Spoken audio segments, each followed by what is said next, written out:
it's so true for developing stuff in a playful way. Like the interesting stuff happens when you don't expect it, and when you do, I don't know, when you just do crap and you're open for stuff that happens along. Like there was no chance I get this idea without the way that led me to it. I'm very pleased to have Robin Stummvoll as my guest today on Life with Strings Attached. Robin Stummvoll is an industrial designer, guitar maker, and founder of Verso Instruments. With a degree in graphic design and having worked within the field for a few years, Stummvoll decided to move from the virtual to the physical and study industrial design, which ultimately resulted in his unusual Cosmo guitar, for which he's become well known for in a relatively short period of time, a real overnight success story.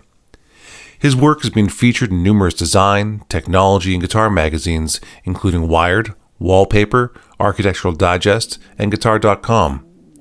Now, on the eve of the release of his new Sine guitar, the much-anticipated follow-up design to his Cosmo model, we discuss perfectionism, divergence, risk-taking, the need to maintain play as an adult creator, his environmental concerns, and the burden of the guitar's iconic history. I thoroughly enjoyed my conversation with Robin Stummvoll. I hope that you do as much as I did.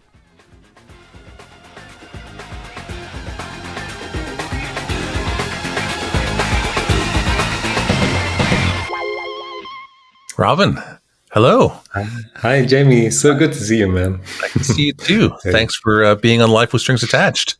Yeah, it's a pleasure to be here. Thank you for your invitation. Oh, you're very welcome. It's exciting times. Yeah, it is. Yeah, we're getting close to the release. Yeah.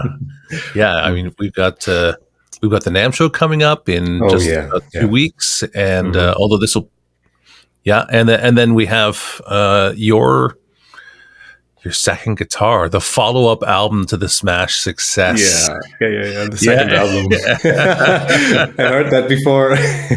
Yeah, it's I mean, I don't want to scare you. It's a tough thing, but I'm excited about what you've done, and I'm excited about talking about it. And so we will get to that in a little bit. But you must.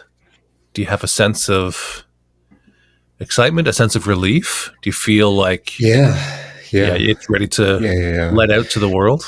It's been a really, really long time. Like I started thinking about the guitar for about over 2 years now, and I really invested lots of time in it this year. Like I took over one whole month of only working on it, which was great. Actually, it was a pleasure to just. Save that time and do no commission work and just work on something new, which was very refreshing. And but also later in this year, I worked at many, like the last 10% are like always the part that's the most intense part, I think, or maybe the heaviest parts to do. So I'm glad that's over now, and I'm very much looking forward to the release. Yeah. You know, that last 10% that you're talking about, it's not that I can't do the last 10%, but often I outsource the last 10%, if you will. It's good. And so just because I recognize that conceptually, you know, and the theoretical side, the conceptual side is where I live, and that. So when I do a campaign, an offer, design a product, you know, whatever it is, I take it so far, and then I usually hand it to someone else who is really great at the fine details. I pass it to them and let them do the fine sanding and the finish work, if you will. Maybe I should listen to you and do that as well. Well, I'm not saying that you should do that. I'm saying that for me, I just recognize that that's. I'm very, very productive on the abstract thinking and the conceptual side of things. As a matter of fact, you can't. It's hard to shut it off. Divergent sort of thinking, and so. I realized a long time ago that I shouldn't manage things. I should create things.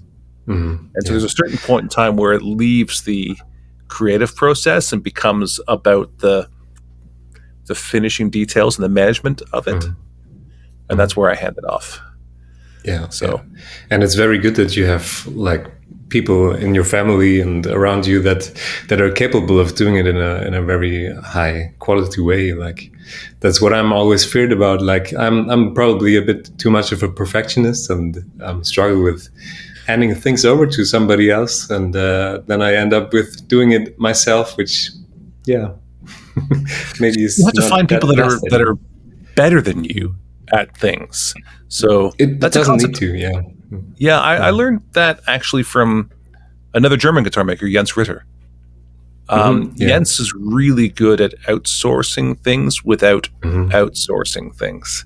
Meaning, so when he applied fabric to his guitars for the first time, he had a guitar called, I think it was the Red Dragon, and it was a brocade fabric. But the fabric and the hand stitching around the outside edges was all applied by someone who does the custom interiors at Porsche.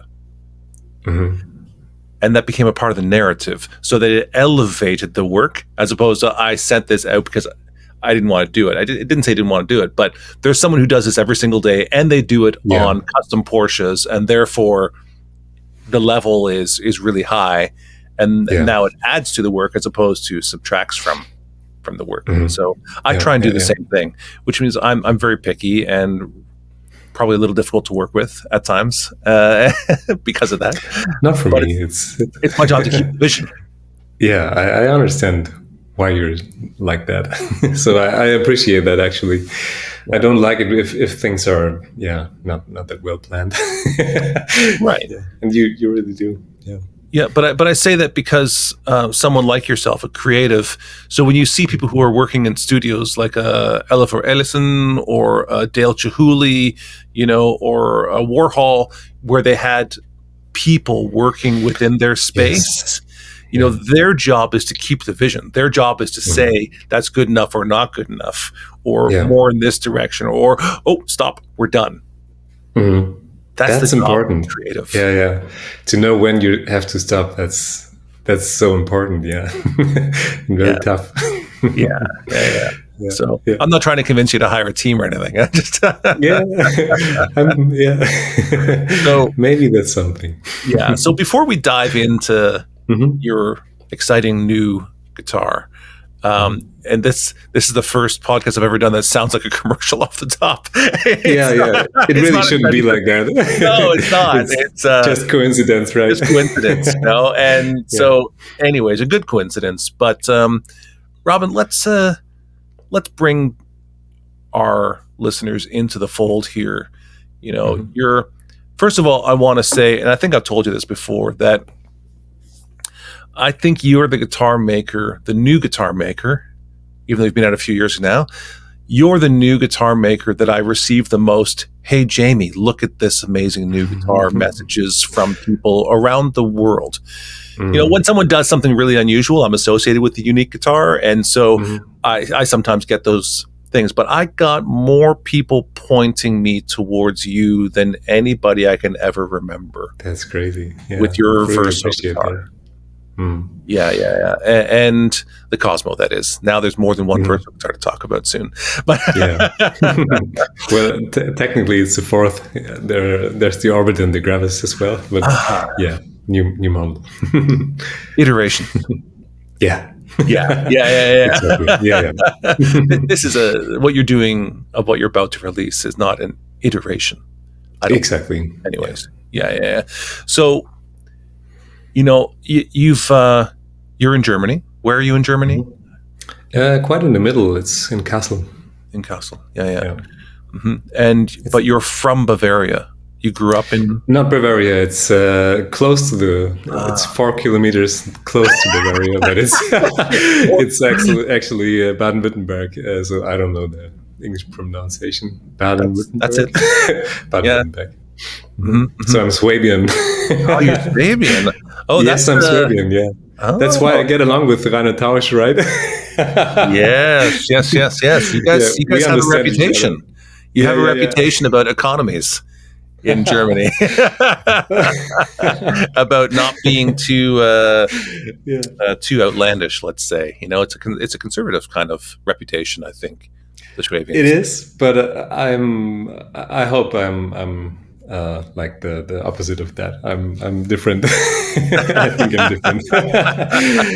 Yeah, it's depending on. In my opinion, it depends very much on smaller local regions. Like Stuttgart, for example, is, I would say, it's more like you mentioned, more conservative, and a bit more south. People are more relaxed, in my opinion. More, yeah.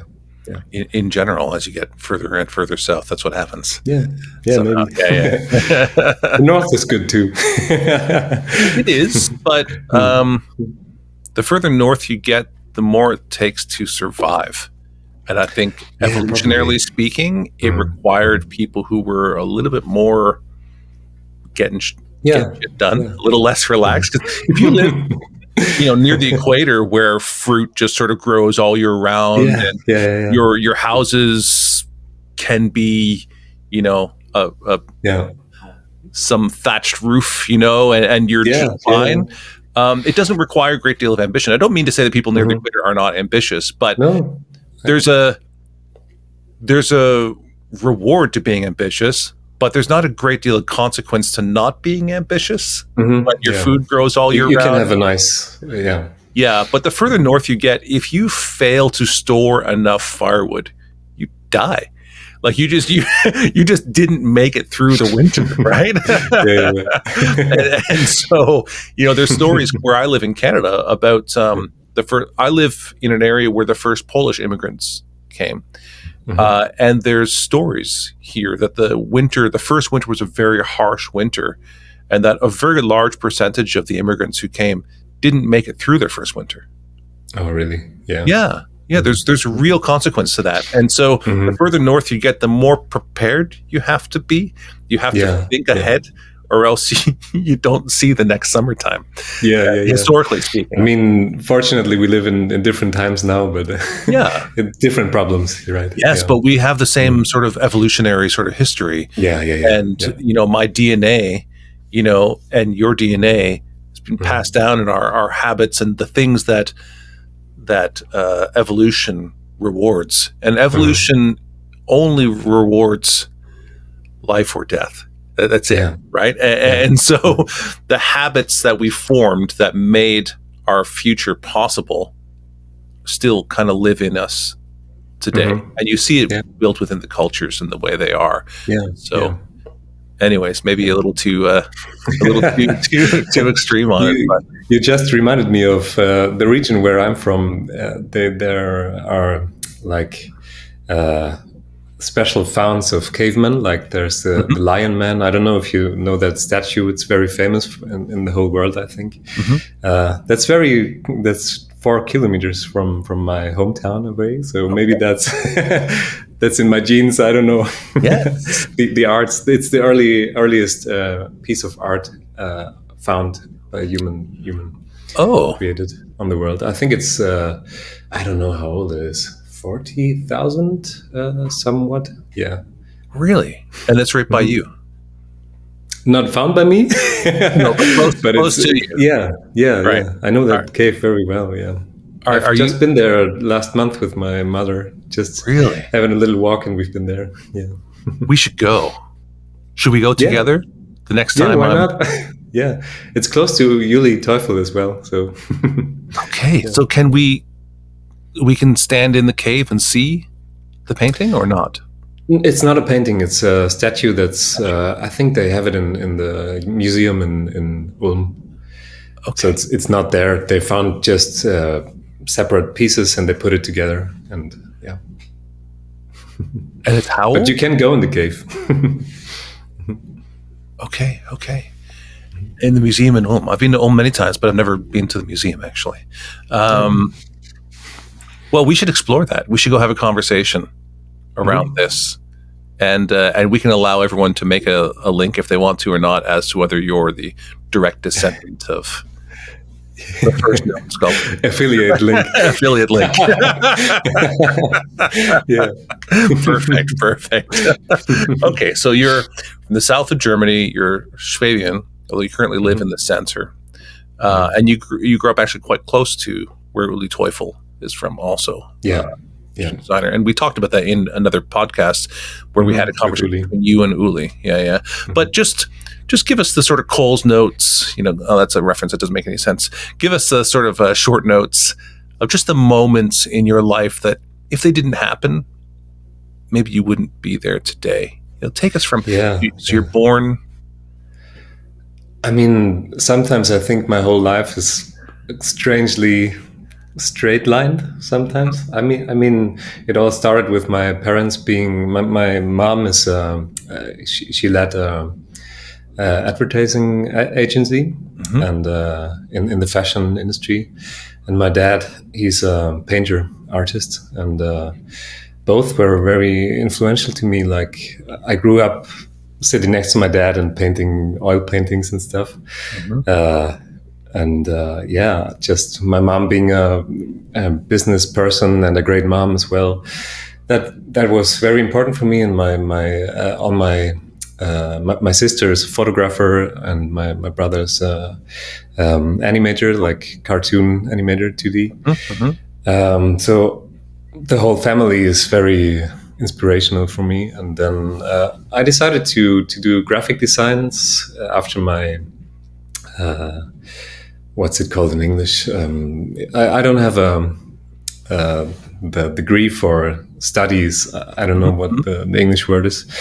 I just have mittlere Reife, which is something like middle school or something. Yeah. Okay. So I started pretty early on with graphic design. Like I was 16, and then worked as a graphic designer afterwards for a couple of years, and then decided to study industrial design. And that came because I built skateboards back then and was like into making stuff, and I enjoyed the process of building something with my hands and getting a direct result versus making advertisements for somebody else's work. But I think the graphic design stuff really helped me creating my own brand now, how Verso turned out, and the photography part of it. I learned lots of that there. So then I studied for a really long time. Like, it's almost a bit ridiculous to tell you. I think I studied for 8 years, so 16 semester.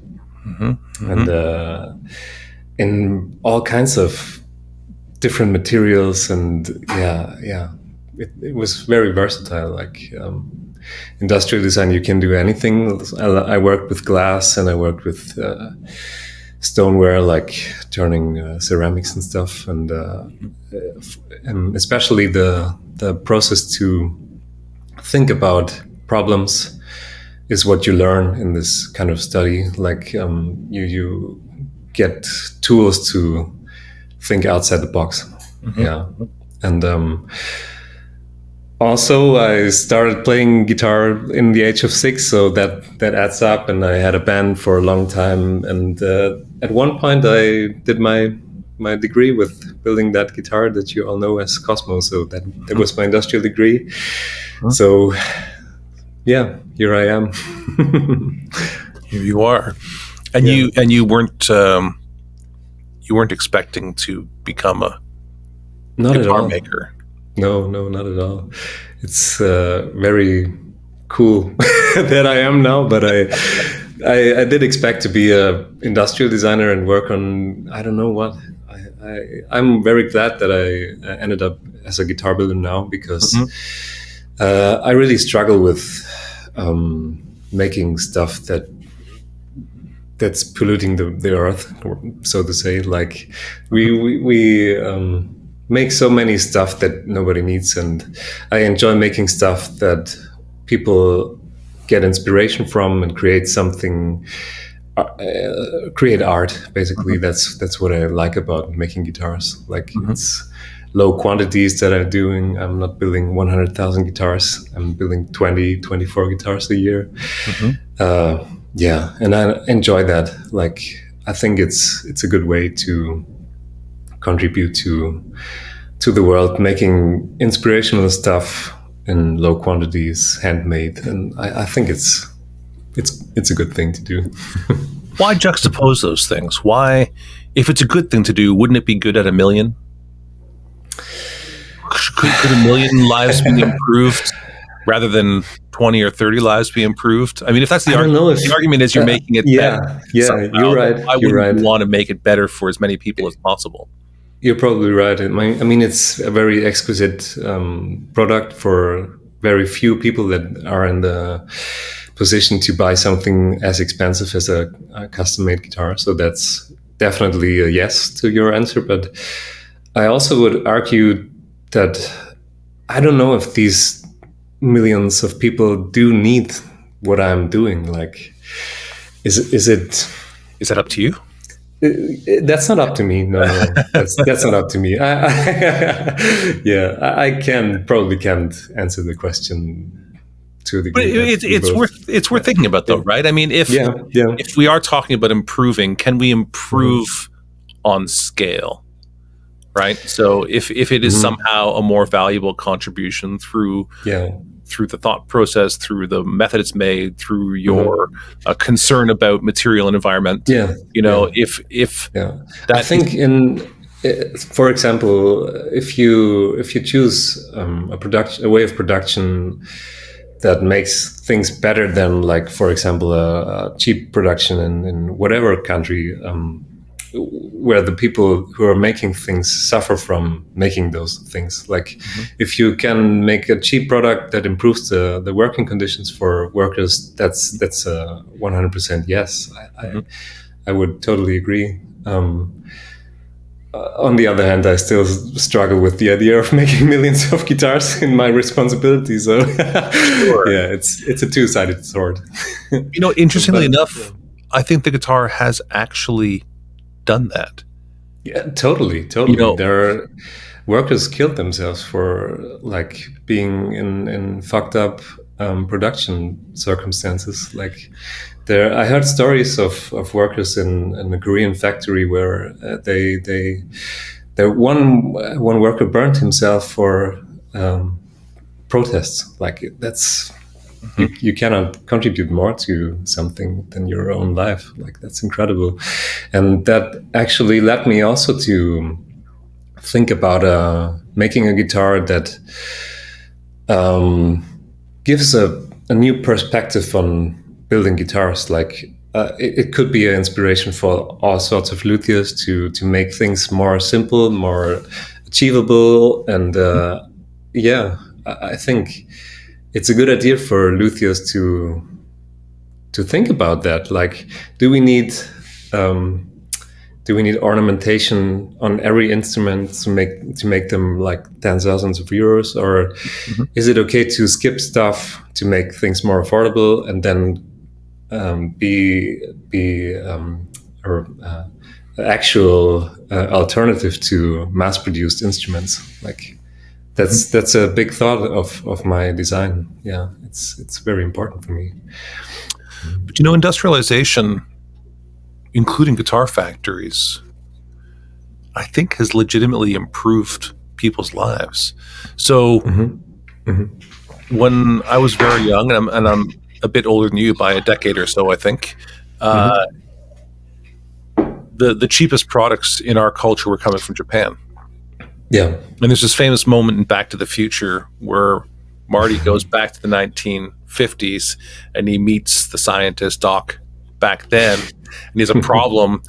And Doc is like, "Oh, no wonder. Look at this. It says made in Japan."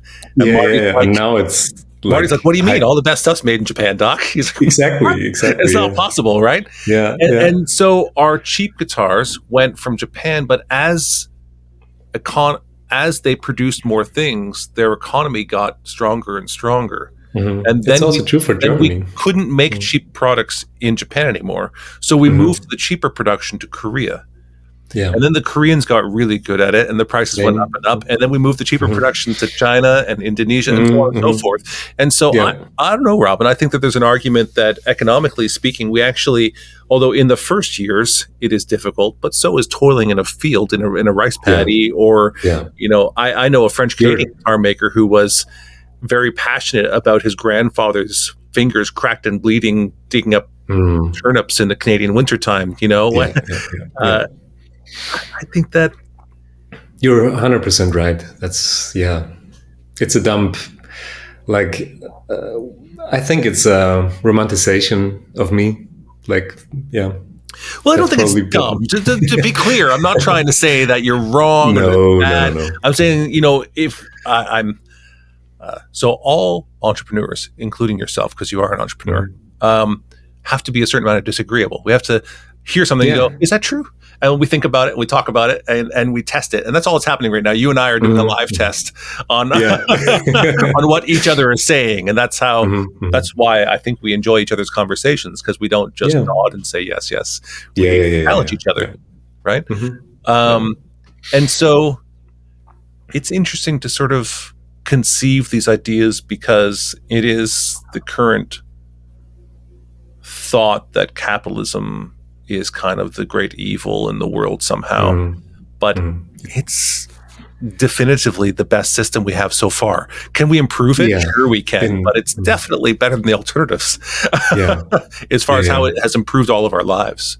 You know, I think one way to improve capitalism is maybe we should, as consumers, we should agree more to higher prices, like to pay for something done well and not accept products that are as cheap as like clothings for, like, when you buy a shirt for €3, somebody suffers for that, and we as consumers have to be aware of that. So I think we can produce millions if things are done in a way that's good for the earth and for the people. I would agree to that. Yeah, I completely disagree. Oh no. Here's the thing, is if you talk to people who are in those environments, the thing is they are really happy for the opportunity. So because it's a necessary part of the step to get along to where you live today and to where I live today. Our history looks like those people making $3 shirts in Canada and in Germany. And from the places where I'm a European mutt, my history, like I have Welsh, Irish, Scottish, English. I have a little bit of Ojibwe sort of native Indian in me also. But every one of those cultures had very difficult times and slowly elevated themselves. But you actually elevate yourself by seeing. So innovations and opportunity arise out of bad situations and out of bad solutions. And so let's take this from the social context and turn it back to the guitar context for a second, because actually the fact that the acoustic guitar could not compete with the violins, banjos, and trumpets and drums in terms of loudness, in terms of loudness, its inefficiency is what drove innovation. And the fact that the electric guitar was actually a pretty mediocre solution to a loud acoustic guitar. It is. It doesn't sound the same. It doesn't play the same. It really is not a loud acoustic guitar. It's not the it's same. Something completely different, which, if we're to be honest with ourselves, was not the goal. Yeah. Like with everything. Like with everything. Right. So it's actually poor situations and poor solutions where the most innovation is happening, because we need it to get better. If it was great, there's no reason to evolve and to innovate. And so, you know, it's really interesting to sort of have the opportunity to evolve. And when I see the most developed nations in the world right now, I see young people who are often a bit aimless, a bit often depressed, because I actually don't think they see a way to practically improve their situation. Whereas when I go to a country right now, somewhere like Poland, which is actually quite wealthy at this point in time, but everybody remembers when it wasn't, and they all know that they can improve their situation. Yeah, you're probably right. Yeah. And so going to areas where there is obvious room for improvement brings out the best in humanity. It brings out our creativity, that looking for innovations. And so I don't know. I think there's a lot to sort of talk about with this. Yeah. I mean, the contrast theme is. I would totally agree to that yin and yang thing. Like, Yes. the evil is necessary for the things to arise. Like Down to our cellular level, our first sort of intelligence is basically on a single cell level with a protein that allows propulsion and movement. It can determine towards food, away from pain. That's it. It's pleasure and pain. It's on the economic sense, it's carrot or stick. Our basic Life intelligence on the cellular level is carrot or stick, pain or pleasure. And so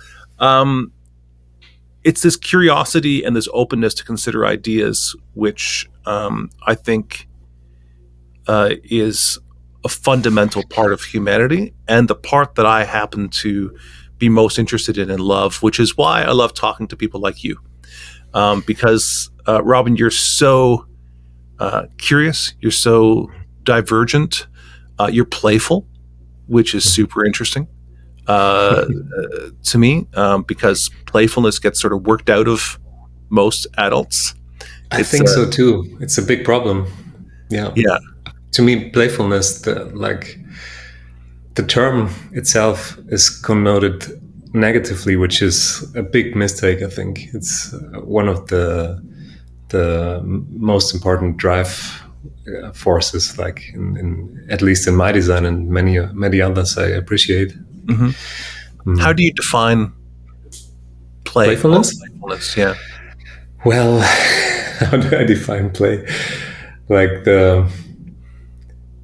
not thinking about failures and not be feared for like if something doesn't work out, it's part of it, and you have to find a positive way of working with that, like taking risks.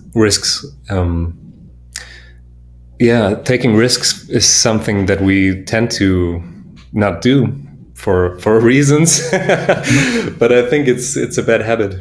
Yeah. And you think playfulness is? Yeah, I mean, when you think of playfulness, you immediately think of it being a child, and that's something we don't do when we're grown up. But why? I mean, that's a good question. I think why do we give that up? Yeah. Are you familiar with the work of Sir Ken Robinson, by chance? No. So Sir Ken Robinson did a lot of work on reforming education. He's got maybe 3 TED Talks. They're all fantastic. Every one of them is great. And he gave this idea of changing paradigms in education, and he talks about creativity in children and their divergent thinking, and how we seem to school divergent thinking out of children on their way to sort of adulthood. He doesn't claim specifically. He has that sort of classically British kind of way of saying, I'm not an expert. I'm not saying that we school divergent thinking out of it, but by this age, this percentage is divergent thinking. By this age, it's basically gone. So, this idea of divergent thinking, I think he gives an example of most people can, if you ask them for uses of a paperclip. Do people know what a paperclip is anymore? Jesus. But if you take a paperclip, look it up, folks who don't know what a paperclip is. Most people can come up with 10, 20 reasons or ways to use a paperclip. He says, but a divergent thinker might get into 100, and the last question is like, I don't know, can it be 200 feet tall and made out of foam rubber? Is that still a paperclip at that point in time? Is it and can it be clippings of paper? Is it paper clippings? Is that different? If I have one, is it just a clip? Is that a paper clip at that point? That's exactly how my brain thinks. I'm constantly going in these directions. And we had this, if we had a scenario, and it comes up all the time, where we sent our kids to a Waldorf school, but we actually initially went to bring our son to a Waldorf school because he was particularly not fitting in the regular school system, right? The teacher was saying he's not reading. I'd say, when we put him to bed at night, we put one arm under the pillow because there's a book there. He stays up and reads. Like, what are you talking about? Yeah. We had a flood in one of our houses. Zach, in a panic when he's like in grade 3, said, "No, I can't leave without my," and he went to grab encyclopedias. Like, and so the school is saying he doesn't read. I'm like, what are you talking about? Making sense. So we took Zach to look for other alternatives. But since he was going to go for a couple of days as a sort of a trial to see what it's like, we took our daughter. And also because she was like, "Oh, can I try it?" She was 2 years older than Zach. And the teachers said, "We can accept her." She was in the 5th grade at this point, so she's around 10 years old. Said, "But we're concerned about her." So, "Oh, why? She does great in school." "We're not sure if she can play." Because that playfulness was not cool in the public school system. By the time you're 10 years old, you're starting to project cool, and you're not playing anymore. Yeah. And they were concerned. She was like Wendy going back to Neverland in the Peter Pan story, or Susan from the Narnia stories. That was my daughter, Maddie. She was very serious by 10 years old and didn't play anymore. And so they did accept her. And it took about a few months, maybe even the first year, before Maddie could play again. It's crazy. Yeah. Yeah. But where did it come from? Like, that's the question. I think it's cool. I think that we have these ideas, and I don't know want about to be as an adult or something, or they always want to be older. They idolize the older kids, and they separate from the younger in our culture. Maybe I don't know that I see so much. I've been to some vacation places with German kids, and the German kids seem to play across age groups. But in Canada and the USA, they don't play across age groups so much. And they had separated. Whereas when we went to presentations at the Waldorf school, at a certain point, everyone makes a special project. And I remember at the end of their presentation, the whole school came, they would put up their hands. Every kid in the 8th grade could name every kid in the school.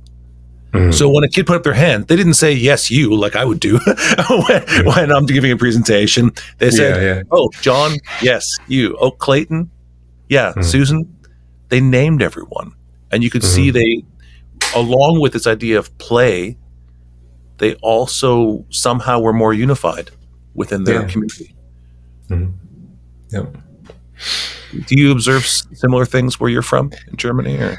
I think so. Yeah, it sounds pretty familiar. Like, I'm really not into thinking about school stuff, but I don't have children myself. You were there. You were one, though. I was there. Not that long ago, Robin. Come on. Yeah. I'm getting closer to 40, man. Yeah. So it's just the idea of play. So anyways, and divergent thinking. So, what's interesting is we say that we play guitar. That's play too, right? Yeah. But but is it? Many of us have become very serious about the guitar.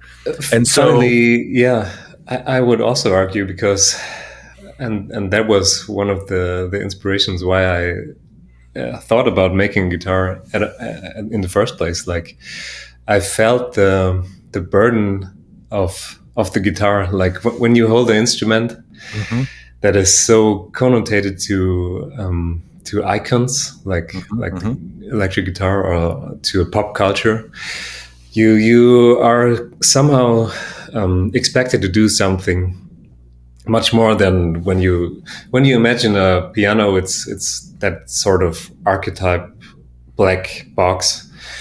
And you could play everything on that. Like, you could play medieval stuff, or I don't know, Renaissance music more probably. And with the electric guitar, you're somehow expected to play this and that rock music or solistic stuff. Or I don't know. Personally, I felt that expectation for myself, like, and I asked myself the question, where does this come from, and how can I break this sort of thing, like make an instrument that's more archetype style and less loaded up with these sorts of I don't know, how do I say, it's like a totem or something, like almost like a religious idea. Or Yes. Yeah. Have you seen those balloons? Yeah. So you have your reactions turned on your iPhone. It's my Mac. How do I do that? The Mac itself, it's certain images. So, yeah, if you, we can keep them on if you want. I have them too. Here you go. For those who don't watch us and don't know, watch what's going to happen. Mm-hmm. There are certain actions that you can do on a Mac. Oh, awesome! Yeah, where you get fits all perfectly. Thank you very much. Yes. You can do certain actions, and actually, we do these for our grandson when we're on the iPhone. Yeah, just hold it there. There you go. Confetti. Perfect. So ridiculous. So normally I remember to turn them off on my camera. Actually, if you go to the top, you'll see your camera. There's reactions. You can turn them off, or we can leave them in there and just we'll play. You know what? I'm leaving them on because we've been talking about play. Forget it. All right. And I think that rock and roll sign, it really fits to just what I said. Like when I make the sign, you have this expectation that the picture looks like I'm a rock star now. And that's exactly what I was speaking of. From Right. You know, but that comes along with the success, though. And that's the funny thing is at a certain point in time, when we see a new guitar, I deal with this all the time because I'm associated with novel instruments or novel ideas. Mm-hmm. Yeah. I have people who come and they look at a guitar and they go, who's going to play that? Yeah. And exactly. It's a fashion piece. It comes across as a bit insulting at first, but eventually I realized, oh, no. They really mean they cannot make a picture of what you're supposed to do with that because they don't have an image of someone standing on a stage with that particular guitar. And do you know the picture of? Sorry that I interrupt you, but it fits so well.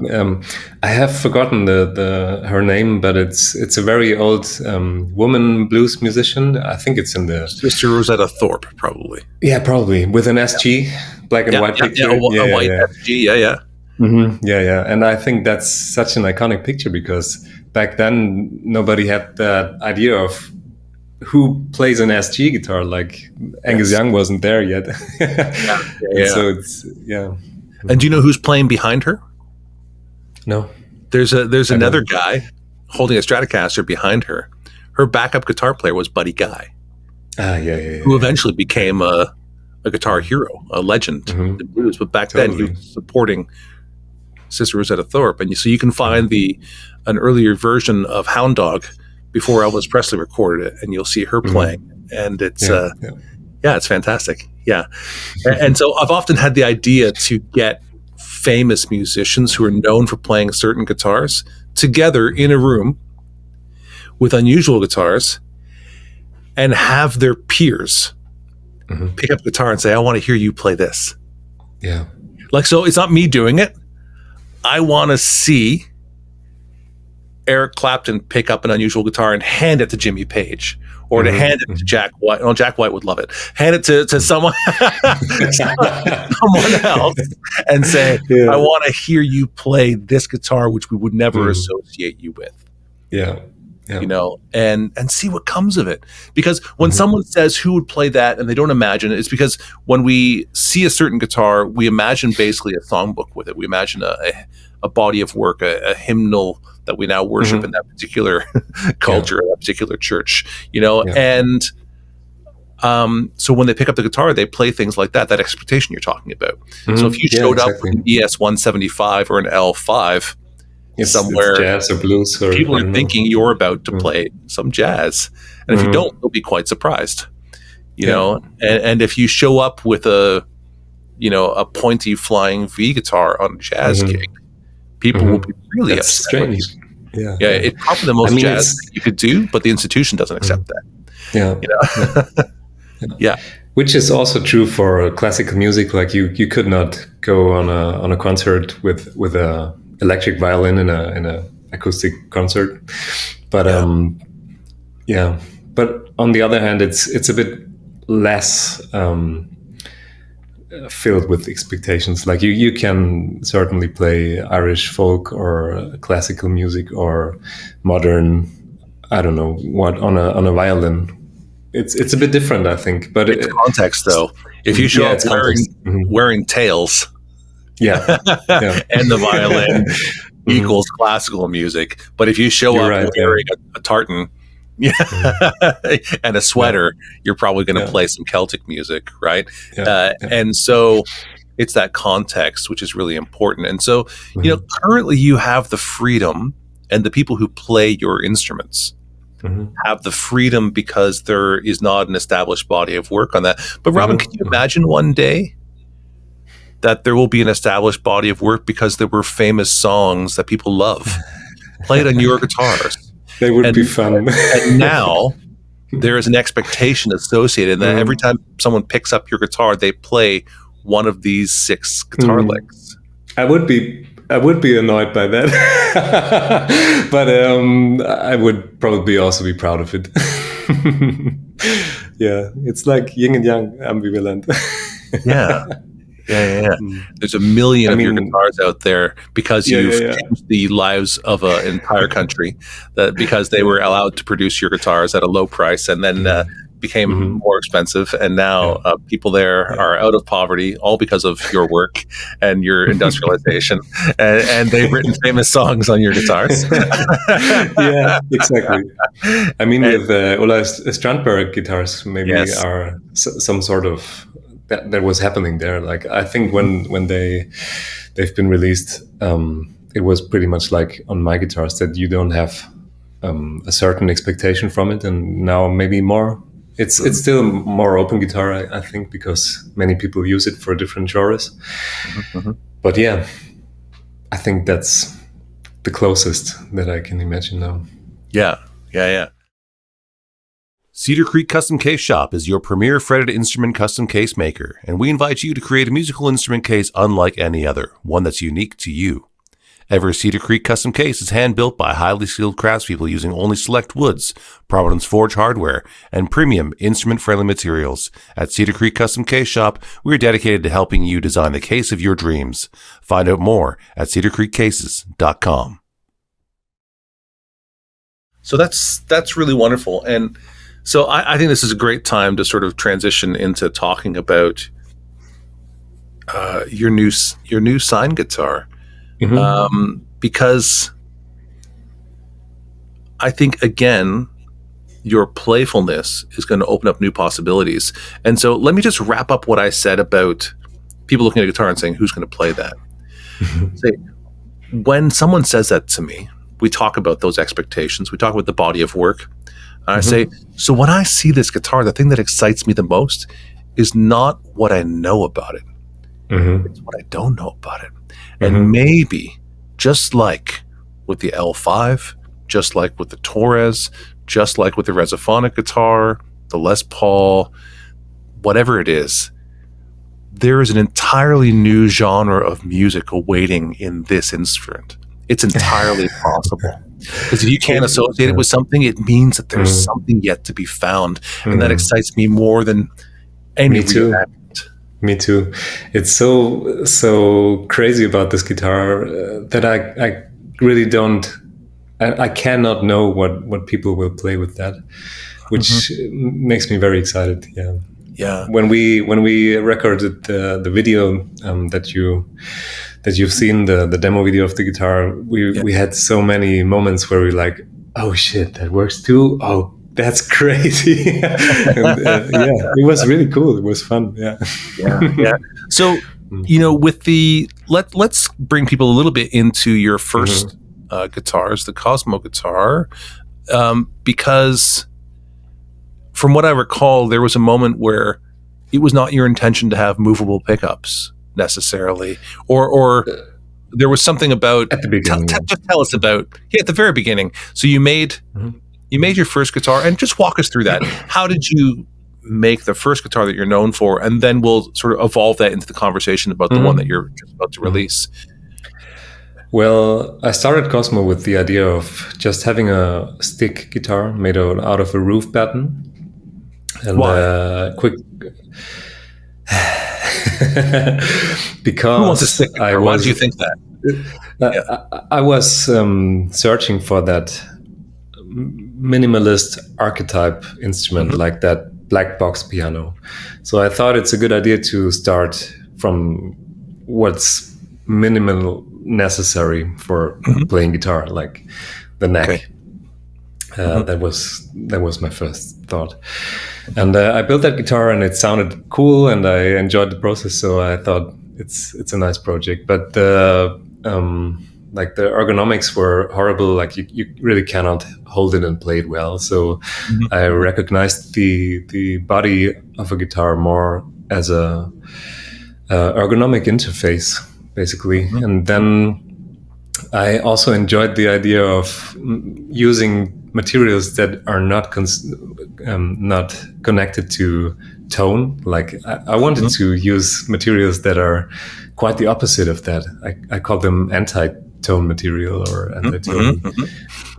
Yeah, something like textiles or foam or something inflated. And that led me to it was a drawing, a very quick drawing of a cloak hook or a clothing hook. Is that the right word? We say a clothes hanger in English. Cloth hanger. Yeah, exactly. With a like the neck was a cloth hanger, and there was a T-shirt draped over it, which had this C shape where you can look through. And I thought that body shape was quite interesting because it's a two-dimensional surface making a three-dimensional body, which isn't really a body because it's hollow. And I quite like the idea of that opposite of a body somehow.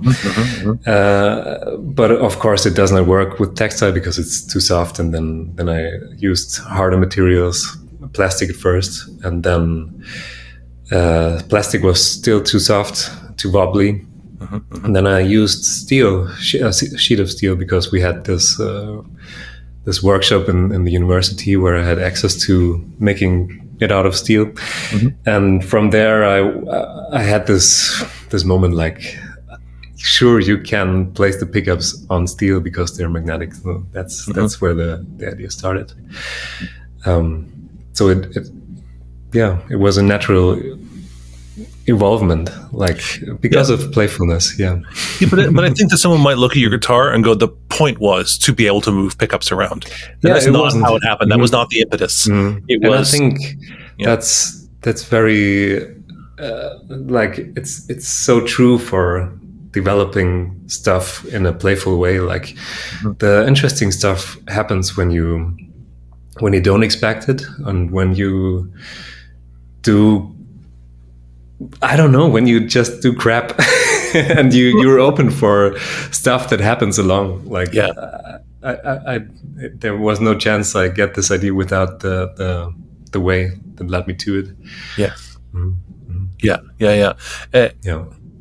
Okay. And that also transitions to my next model, which only exists because of my guitar Cosmo, because I recognized the like what many people don't know, that Cosmo is somehow flexible. Like you can push the steel layers together. Like you can hit the back to the front, which with some real effort. It doesn't just happen.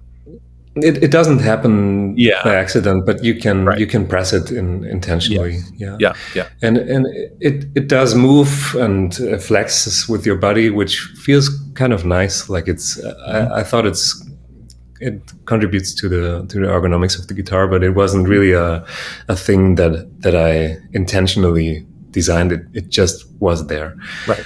And I there was one point where sometimes I just look at things and have this kind of moment where I was like, what if I make this a thing? Like the movement, like the springiness of the material what if I can use this to make the set axis, or the axis between the pickup and the strings, to be movable as well, like a third dimension to the pickup movements.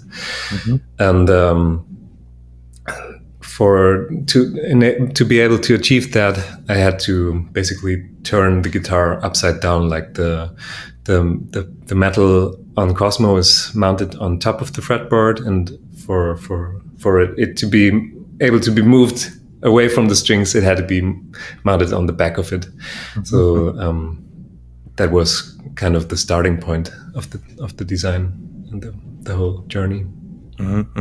Yeah, and the sire, well, first of all, where's the name come from? So, okay, Sine. So the name of the new guitar, the Sine, where does that come from? It comes from the movement. Like when you move something up and down and add time as another dimension, then you end up with that kind of sine shape, which I think is a very somehow practical but also poetical name for it, I think. Like it's related to sound. It's related to it's a very pure wave shape. Like it's the base of a square wave or a triangular wave. You can all modify these the sine wave into other wave shapes. So I think it's also an archetype of a sound source. Yeah. So it's named after the sine wave, and that would be the and the movement. It's not really a graphic, but you have a relief cut in it that has this sort of reference on the guitar. Yeah. I thought about not naming it on the guitar, just doing the wave, but I thought it was too abstract to just. I think it's a good idea to write something that people can Google. Yes. Yeah, helpful. Certainly if you're trying to sell them anyways. Yeah. In the end. Yeah. And so, okay, so you have this, so we have this bit, people haven't seen it yet, or I guess they'll have seen it by the time this is out. Hopefully. So you can go and you can see the guitar on Verso Instruments Instagram. You can see it on your website, which is it's just Verso, right? VersoInstruments.com. VersoInstruments.com. And it'll also be on the Boutique Guitar Showcase. The new website has an entire page dedicated to Verso Instruments, and it'll be there as well. So you can go and take a look at it. And what you'll notice when you look at the instrument right away is that it looks very much like a Verso instrument. However, there's a lot of wood all of a sudden. Yeah. There's a lot something that we really think is kind of absent from your instruments, which is, as I think about it, there's absolutely more wood mass than there is metal mass. But the part that is distinctive on the Cosmo is the fact that it's a sheet metal piece. And so that's what sticks in our memory more than the wooden neck, I think. But here, it's more juxtaposed. It's not juxtaposed. It's more obvious that there's quite a bit of wood than with sheet metal is the second part of this guitar. And so, and one of the things that's super fascinating to me, and I don't know if it's intentional, even if you're conscious of it, because I think it's part of your culture. There is something about, and I hope you don't take this the wrong way. There is something about the way that you worked the wood and then your color choice, which is reminiscent of German wooden toys. Yeah, totally. Yes. Okay. Good. It was intentional. Yeah. Good. I love those. The bridge, especially the bridge, I think looks like a block of, like when you stack these wooden blocks. Yes.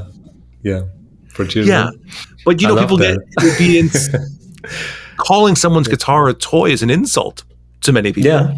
Right. So I was conscious of how to phrase this, but the point is, it references those wonderful handmade wooden German toys, which show a level of consciousness and care about them and about the people that they're caring for that interact with them. And then, of course, your color palette remains very playful. Yeah. I recently made the same observation, actually, with another guitar maker that you know, and another German guitar maker, and oh my God, I can't believe I'm blanking on his name. Help me out here. In Berlin, colorful guitar. Nikolai Shaw. Nikolai Shaw. We interviewed him a few weeks ago. Jesus. Yeah. But Nikolai uses chalk paint, and it's a soft sort of, and there's no sharpness about his designs. It all looks very safe for a child. If you, I told him that if you drew an illustrated book of children's, a nice, happy children's book, that his guitars could be there with the children. And he thought, yeah, that's great, and no problem. But I feel the same kind of thing when I look at this guitar, is that it's a safe and kind, playful object. It's kind, yeah, exactly. I mean, of course it's not made for children or something. No. Like it's not intended to be a children play. It's a serious instrument. But the aesthetics is very much consciously inspired by that. Like I really enjoy the idea of it's for everybody and not for it's not related to any gender, any genre. It's a friendly thing you want to hold in your hand. yeah. And yet it's quite technically advanced. But it's not a technocratic object. You know, it really is. It's complex but simple somehow. Yeah. Well done, by the way. That's not easy to Thank you very pull much. off. Thank you so much. I've had guitar makers contact me with guitars that kind of try and ride this line, but they lean a little too much towards handicraft, and I've not been able to engage with them and promote their guitars because I didn't believe in them yet. They might continue to evolve, but currently their guitars are a little bit too much handicraft with technical stuff, and it doesn't make sense to me yet. But your guitar, and Nikolai's for that matter, even though they're very different guitars, are both complex yet seemingly simple. Yeah. And I was also very much afraid of the idea of working with the wooden body, just because I know that I'm recognized for these metal bodies, and it was a challenge, to be honest. It was a long journey for me I did not come up with how it looks now in just a few hours. It looks simple and it looks easy, but it was hard work. Yeah. That's for sure. So I was certain that I need to somehow get the verso language into it, and I think I achieved that with the band metal part, and still using the powder coatings and combine it with the wooden finishes that I use. I think that's the language that transporting the idea. Okay, so you were actually quite intentional about the reference towards those wooden German toys. Yeah, as a part of it. Yeah. Okay. All right. Great. Yeah. I'm very impressed that you got that connection. I like that. Yeah. Well, again, as I said, I sent my kids to a Waldorf school, so wooden toys, felted objects, and natural materials are all a part of the language. The fun thing. I think there's a fun thing about wooden toys, because all grown people like them, but the children aren't. Okay, so my grandson, they prefer the plastic ones. 16 months old, so he's was just here for Christmas, and we gave him wooden blocks, like alphabet and numbers blocks, for Christmas, and so far, really, the only thing he wants to do is knock down whatever an adult built. Yeah. Exactly. Use it a little more like a ball. You throw it. He's 16 months old. Yeah. And once he gets a bit older, then you have to gift him like plastic toys, and then wooden toy, and I'm 100% certain that he's preferring the plastic one. So maybe. So the next part that is so unusual that we've alluded to here with your instrument is you did it. I'm curious to know how we arrived, but in the end, you have a collaboration with Lehle. And am I saying that correctly? How do you say their company?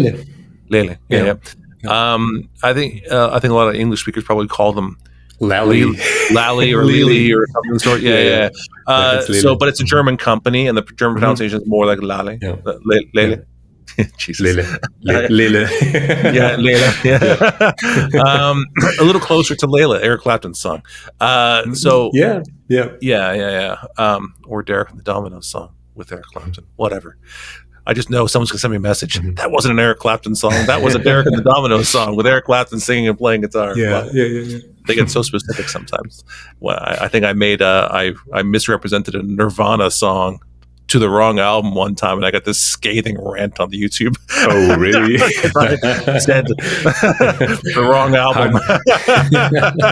Heart-shaped box was not on. Whatever it was. Yeah. So anyway, so Lehle, did you? How did that come to be? Because you showed me the impetus of this design with the springiness sort of thing actually quite a few months ago, maybe even a year or so ago. No, it was a year ago. Yeah. But there was no. I did not know there were going to be. It wasn't sort of electronics in it. Yeah. So how did that come to be? Because that was a secondary or a third or whatever part down the road. So tell me how that happened. So maybe I just start with the physical part of the movable platform that I call Sine pad.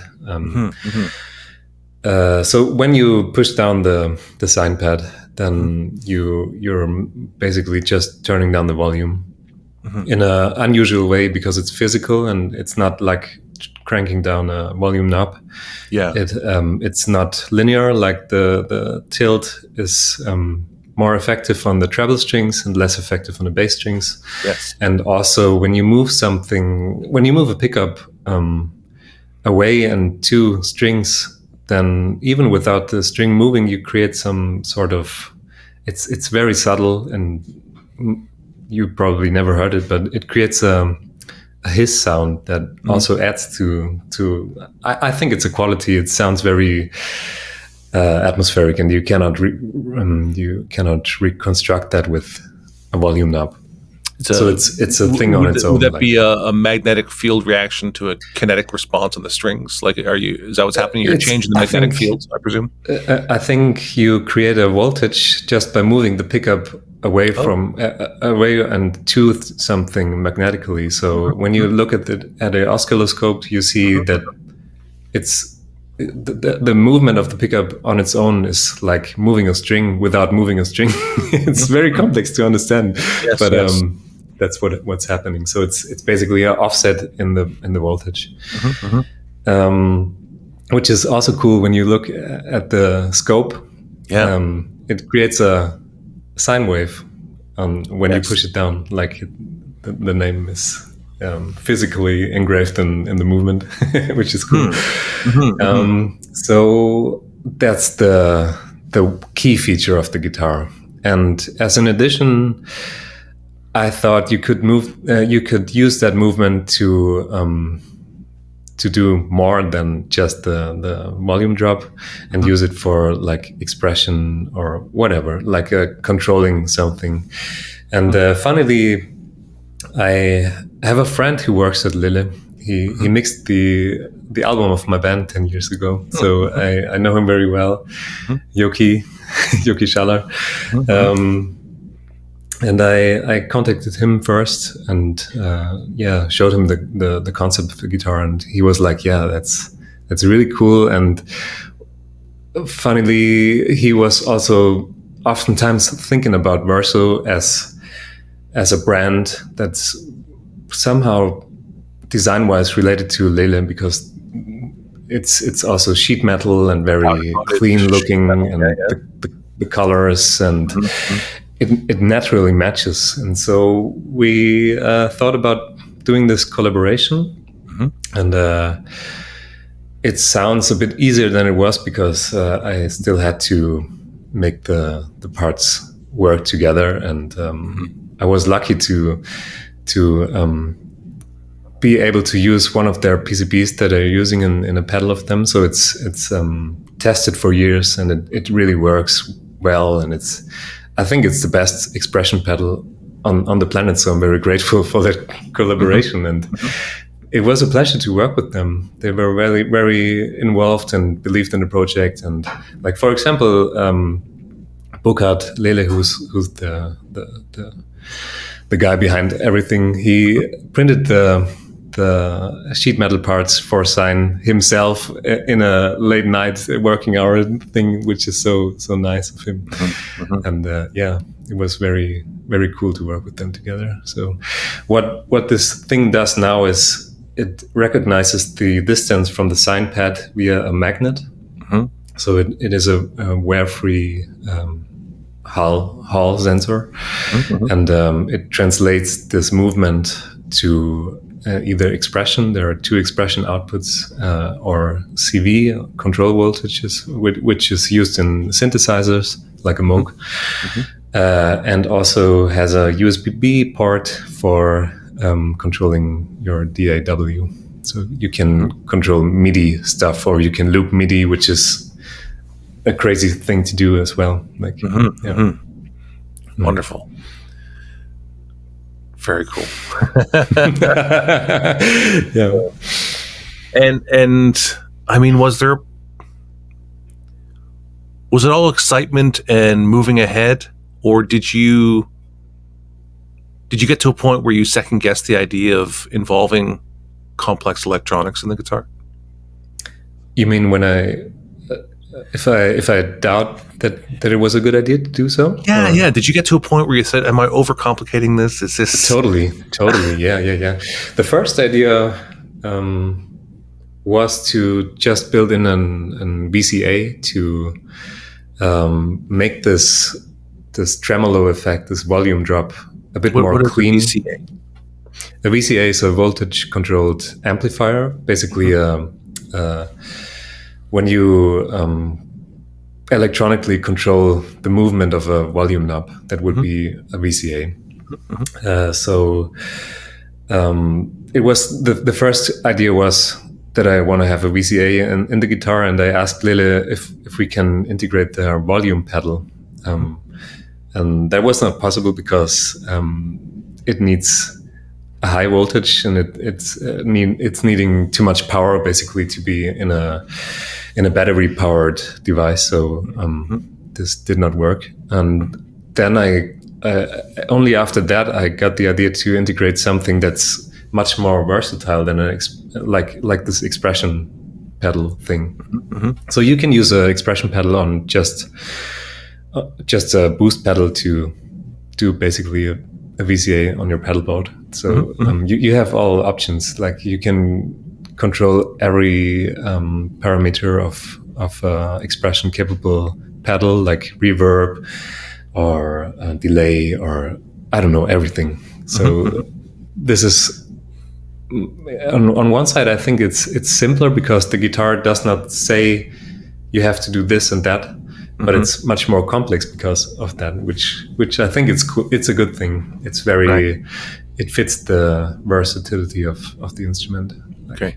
So if I understand correctly, we think of expression usually as a pedal, something like a wah-wah pedal or a volume pedal, in that sort of shape. Expression is not a wah-wah or no, I don't mean that, but we typically think of them on the floor and they rock back and forth like we would use a wah-wah pedal or a volume pedal. And so instead of using it on the floor, you would plug in, and that movement is then usable on the guitar, with your Sine pad. And interestingly, this movement, this makes it completely different in use. Like it does not make your regular expression pedal obsolete. Like it still makes sense to have one because an expression pedal is permanent, while the Sine pad is only momentary. Like it wants to go back to that original position. So you always have to push it down and it comes back up again. Yeah. So that's it feels very different. Like it feels very natural and very immediate, very fun. It's much more precise because your hands are more precise than your feet. It's also much more readable from the audience. Like you see the guitarist playing the instrument and pushing something down versus doing something with your feet is very abstract and like nobody knows what the stars are doing down there. Like Yeah. And I think that's something that's very interesting too. Like it's very readable from an outside perspective as well. Yeah. Great. So that's interesting because, you've imposed a limitation basically. So you're right. The expression pedal, it's on the floor. You can leave in a partway position, right? You can, and that, as a matter of fact, they mostly are left in a partway position, somewhere between maximum and minimum. And because of the spring steel always returns to zero, that it's only possible to have this expression while you are pressing into the sine pad. And when you're not and playing your guitar just in a regular kind of way, is or you invert the expression and it's always having an effect on it and stopping the effect once you're pushing it down. Oh, okay. All right. Which is, for example, that's very useful for like shortening reverb trails, like having infinite sound. And once you push it, you can play the next chord and the reverb stops for that brief moment and then it's long again. Or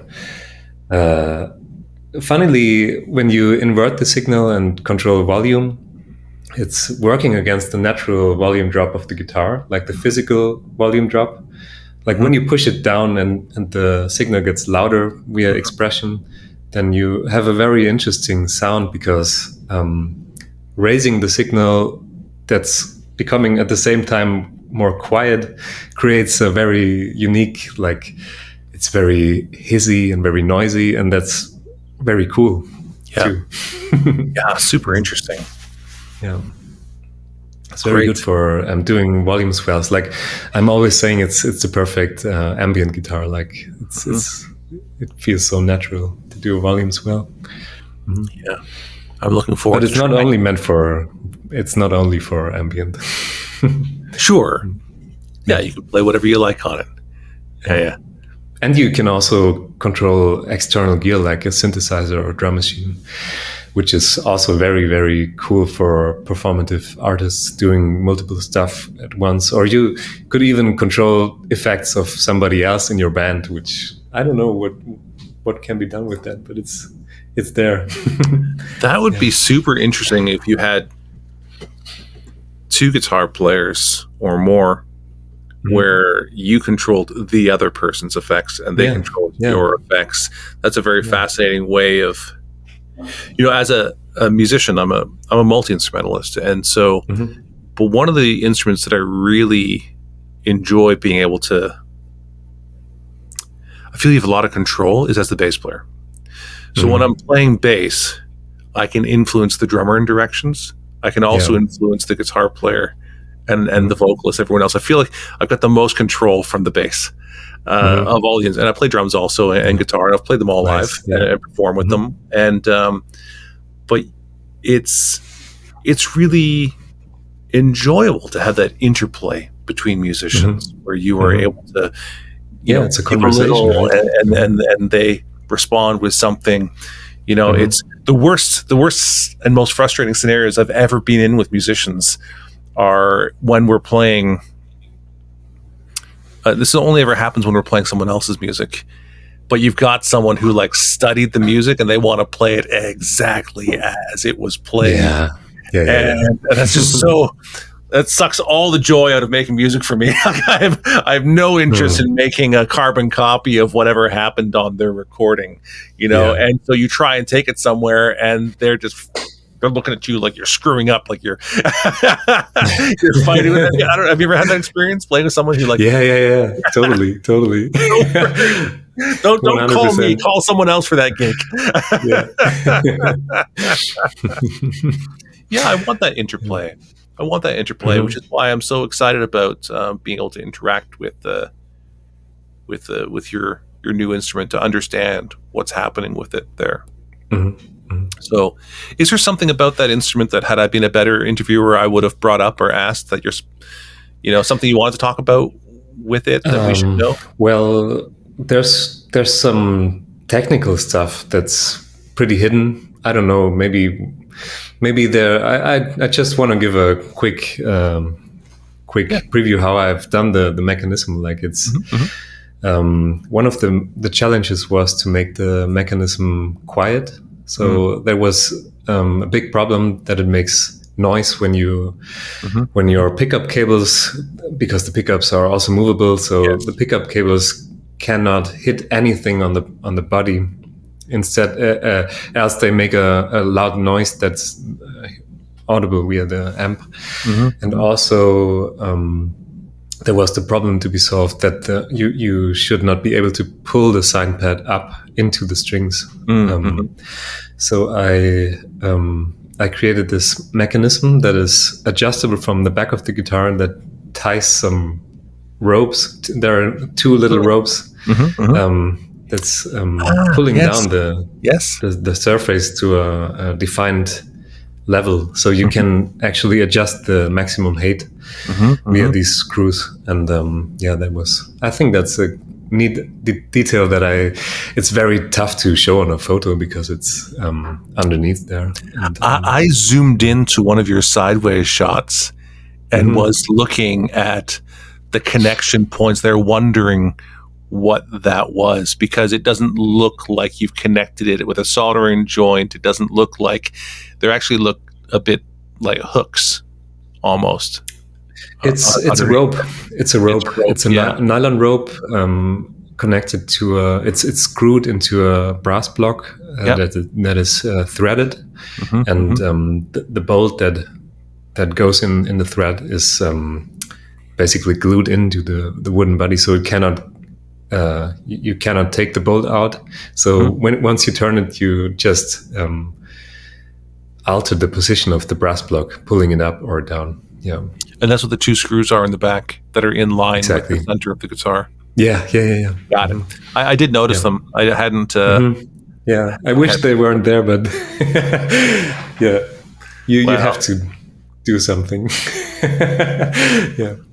I mean, there are other screws on the guitar. It's okay. Yeah.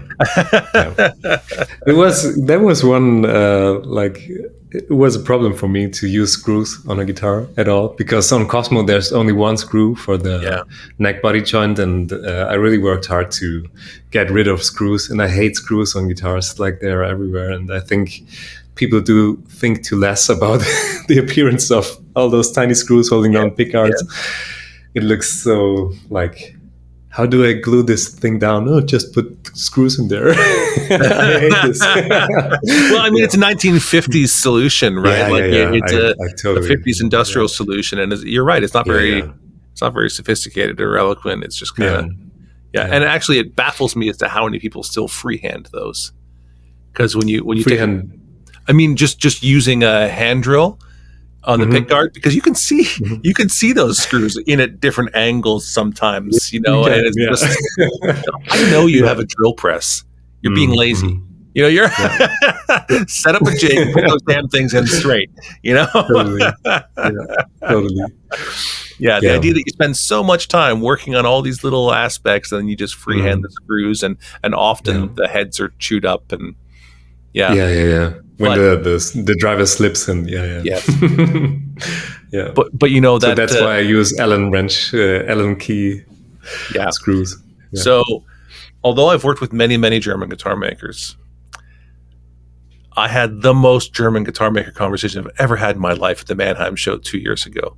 And I don't mind talking about it. It was STS guitarist. You'll meet him at the NAMM Show if you don't know him already.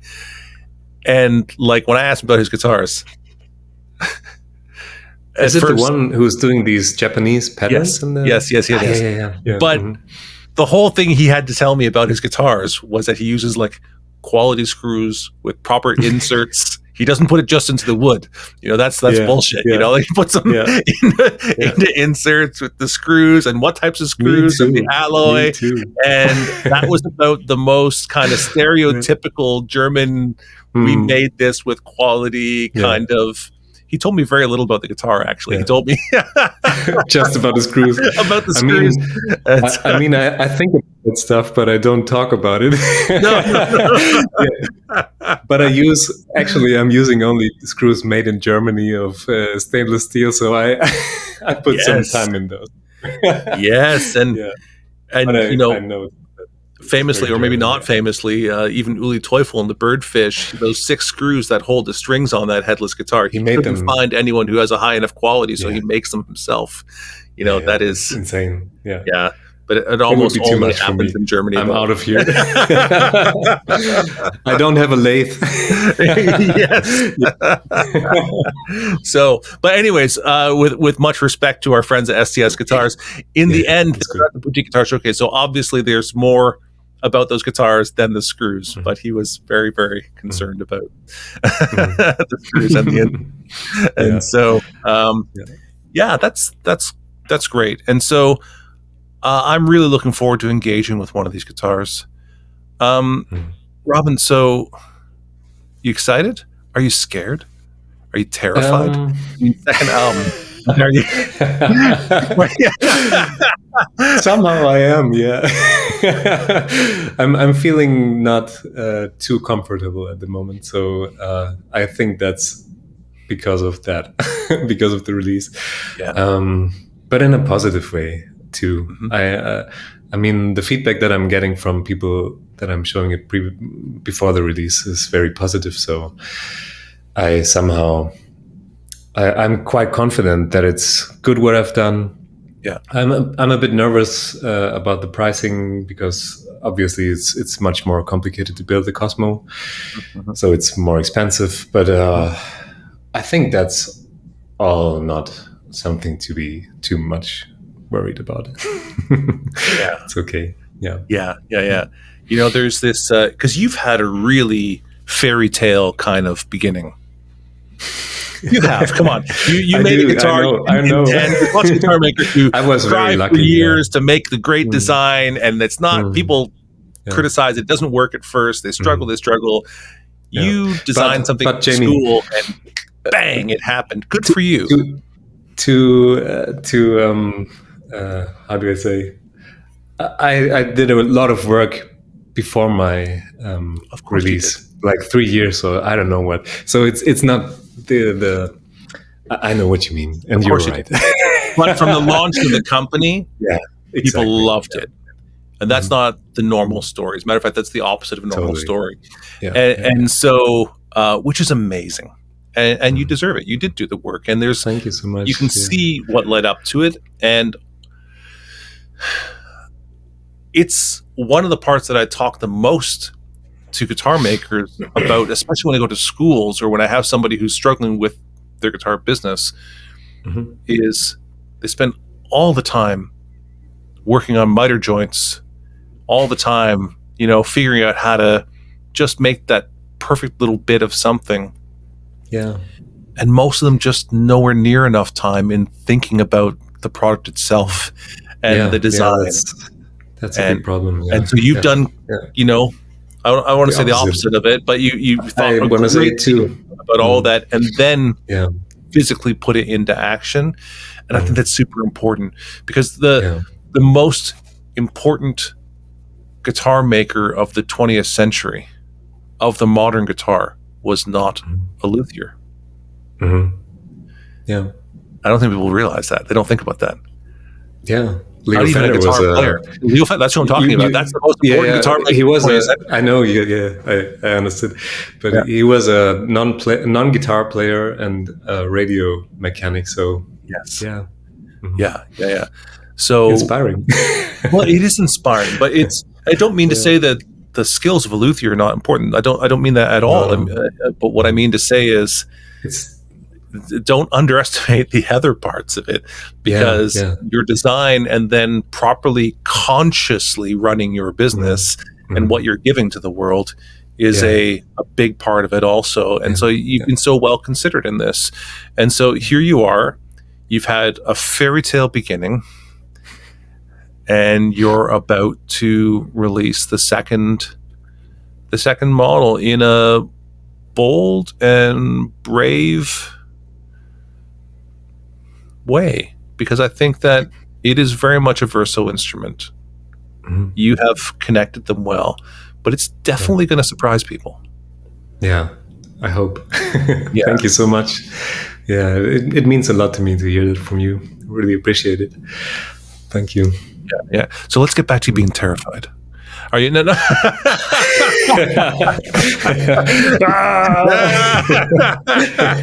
Yeah. What do you want to know? I'm not trying to prod you, but I'm sweaty. I just legitimately actually want to, if it's okay, are you willing to sort of open up and just sort of say, what's going on inside your head as it's done.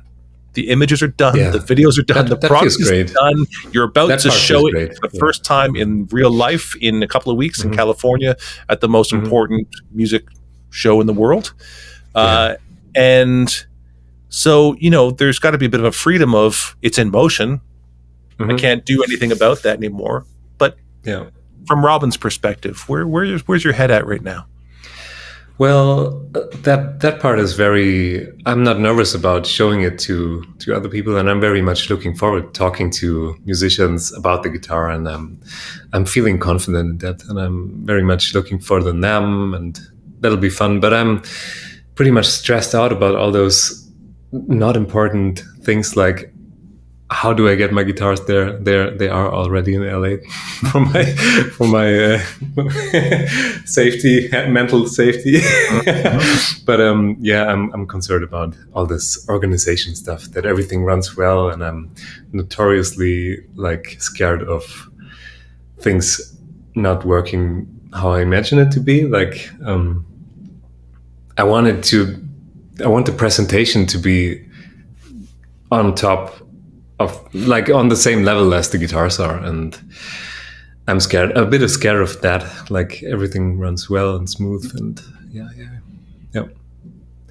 But I think it's different. It's much more different than on my first release. When I released Cosmo, I was 100% nervous about how do people react on it, because I had no clue.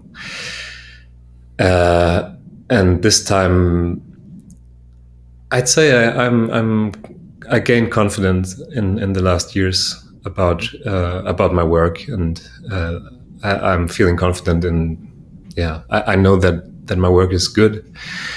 That the technical how I built these guitars is good enough, which was a big concern when I started making guitars and selling guitars.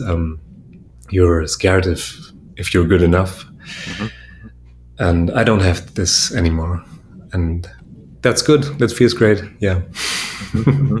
Wonderful. Yeah. Well, I think you're going to have a great show, and you're going to have good success with it. And I probably should have asked this question beforehand, but you're scheduled to send a guitar on the Boutique Guitar Showcase tour. Is it the Sine guitar or a Cosmo? What guitar are we getting? I don't know. on the tour, you mean? Yeah. I'm open for that. It really depends on what's happened on the NAMM show, to be honest. I have one Cosmo with me. Two. There's the art piece Cosmo. Yes. And two Sines. Yes. And one Sine is already sold. It's for Scott Harper, who's also known as Knobs or Knobs Creative. He's the pedal designer of Chase Bliss, or one of the pedal designers. Yes. And which I'm very fortunate to have him as a friend and a client, and I'm very much looking forward to what he's doing with it, because he has also a very cool YouTube channel, and I think he's one of the persons that exactly hit the spot of presentation and stuff. Yeah. And I also sent, just while I'm on it, I sold one to Lionel Lehle, who's, I'm a big fan of him. He's a very, very great jazz guitarist, touring with Herbie Hancock. It's insane. Like, yeah, he already showed it to Herbie, and that's nuts. I mean, it's a living legend, and Lionel's a living legend as well. So I'm very fortunate to have sold the first two guitars to me, very important persons. That's very cool. Yeah, wonderful. Glad to hear it. Let's let's actually. You brought up an important point. You are doing one of the art installations at the NAMM Show. Yeah, that's fun. That makes me a bit nervous, but I think it's cool. I made something very fun, and looking forward to show that.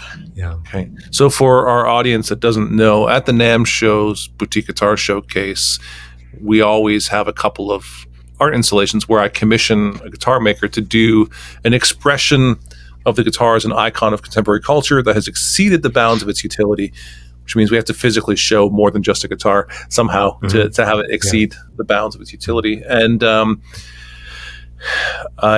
Robin is one of the guitar makers who is doing that this year. And I don't know, do you want to talk about it? Is it supposed to be a surprise? Sure. Why don't you tell me what your thinking was behind what you're doing and tell our audience? I basically show in a very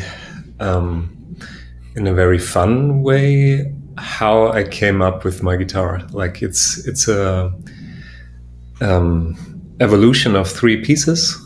Starting from the roof batten guitar, which is, of course, built very fancy and I put much too much work in that. But I think it's fun. It's part of the fun. Like, this instrument in itself does not make any sense, but it's actually playable and it has a working pickup and these fret ends.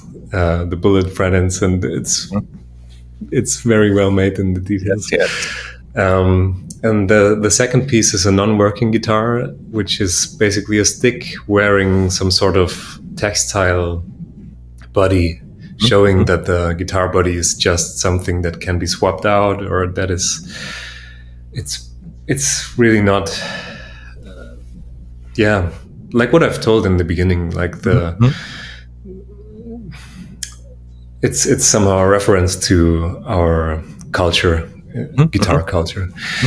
And these two led into Cosmo. And I somehow destroyed the cleanness and the clarity of Cosmo by doing a collaboration with an artist that's doing very bold and very fun graphics into the powder coating, which is something I've never seen before. He uses a vacuum cleaner and sucks away the powder before it gets melted in the oven.